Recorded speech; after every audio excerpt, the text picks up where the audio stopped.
EPFO పెన్షనర్ల ఆవేదన 30 ఏళ్ల సేవకు రూ. 1000 న్యాయం ఎప్పుడు? ఇక కేంద్ర ప్రభుత్వం మరియు ఈపీఎఫ్ఓ తీరుపై దేశవ్యాప్తంగా ఉన్న లక్షలాది మంది పెన్షనర్లు తీవ్ర అసంతృప్తితో ఉన్నారు. 30 నుంచి 40 సంవత్సరాలు పాటు దేశ ప్రగతికి ప్రజలకు సేవలు అందించిన ఉద్యోగుల పట్ల ప్రభుత్వం చిన్నచూపు చూడటం నిజంగా బాధాకరం.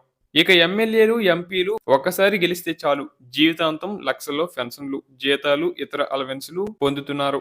బడా బాబులకు, కార్పొరేట్ సంస్థలకు ప్రభుత్వం లక్షల కోట్ల రూపాయలు రాయితీలు ఇస్తుంది. వేల ఎకరాల భూములను తక్కువ ధరలకు కట్టబెడుతుంది.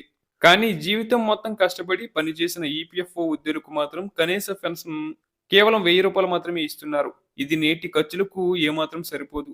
అలాగే ఇప్పటి వరకు దాదాపు 237 సిబిటి మీటింగులు జరిగాయి. కానీ ఫలితాలు శూన్యం. ఇప్పుడు కార్మిక సంఘాలు మరియు పెన్షనర్ల సంఘాలు ప్రధానంగా డిమాండ్ చేస్తున్నవి ఏంటంటే కనీస పెన్షన్ రూ. 1000 నుంచి 7,500కి పెంచాలని కోరుచున్నారు. కనీస పెన్షన్ 6,000 నుంచి 10,000కు పెంచాలని డిమాండ్ చేస్తున్నారు.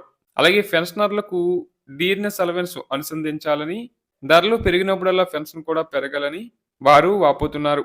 ఇక పెన్షనర్లకు మరియు వారి జీవిత భాగస్వాములకు ఉచిత మరియు మెరుగైన వైద్య సేవలు, సౌకర్యాలు కల్పించాలని కోరుచున్నారు. అలాగే ఈపీఎఫ్ఓ ఉద్యోగుల భవిష్యత్తును నిర్ణయించే కీలక ఘట్టాలు ఇప్పుడు మన ముందు ఉన్నాయి. డిసెంబర్ 1వ తేదీ నుంచి పార్లమెంట్ సమావేశాలు ప్రారంభం కానున్నాయి. ఈ సమయంలోనే ప్రభుత్వంపై ఒత్తిడి తీసుకువస్తే డిసెంబర్ లేదా నవంబర్లో జరగబోయే ఈపీఎఫ్ఓ బోర్డు మీటింగ్లో పెన్షన్ పెంపుపై చర్చ జరిగే అవకాశం ఉండవచ్చు.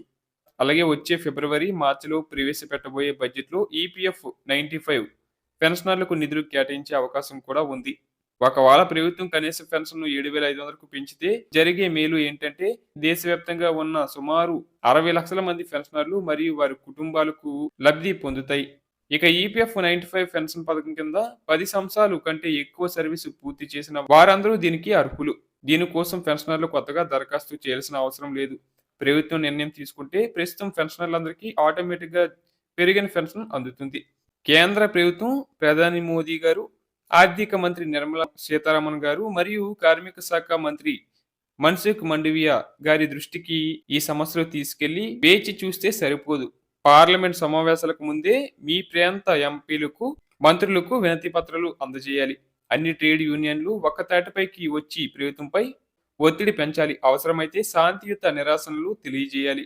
ఇక 2025 సంవత్సరం ఈపీఎఫ్ఓ పెన్షనర్ల పాలిట ఒక వరంగా మారాలి. 15 ఏళ్లుగా ఎదురు చూస్తున్న ఈ కలకు 2026 బడ్జెట్లో పరిష్కారం లభిస్తుందని ఆశిద్దాం.